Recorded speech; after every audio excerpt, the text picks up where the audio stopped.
I grew up in the Baptist faith, and they're pretty strict.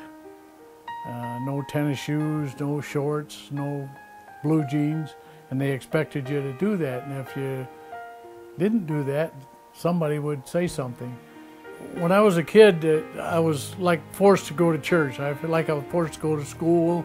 So Sundays here, I was sitting in church, and I never paid attention. I didn't even know what church we were in, but I was there.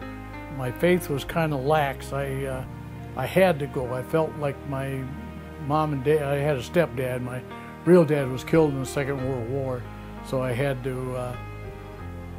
When they said come to church, I did it. So I sat there, one of those type things, and that's the way I grew up. I've always had horses. I was on the Lapeer County Sheriff Posse, and that was probably one of the starting of all my problems, is I paid too much attention to that.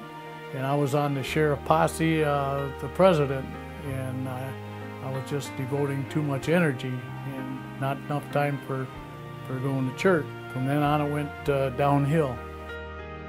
We had some rough times, and I really didn't want to pay tithe anymore. I didn't have enough money for that, but I decided I had enough time for riding horses and running with the guys, and so that's what I did.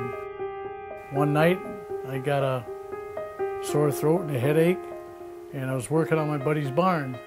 So I went home and got very sick, violently sick, on Saturday night. And I had a temperature of 107, and they took me up to Lapeer Hospital, where from there they flew me from the hospital to Ann Arbor, and that's where I got my mail for the next 5 months.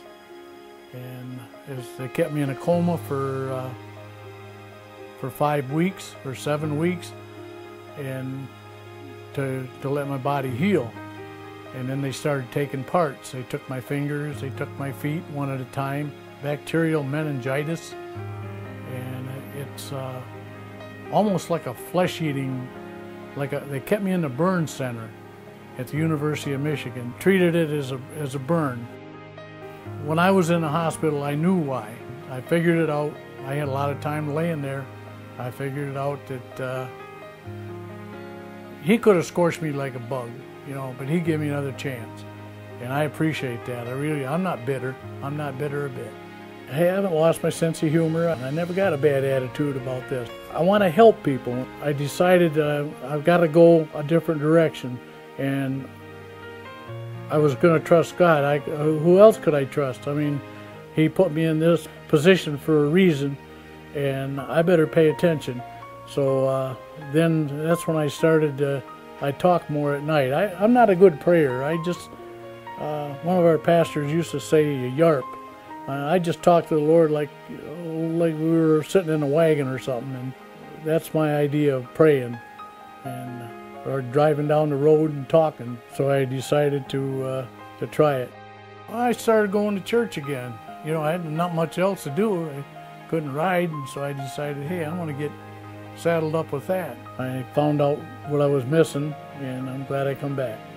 Now I really like it. We drive 57 miles round trip to church, and we share it with some people. And I believe by taking my legs like He did, He gave me a second chance to do it right this time.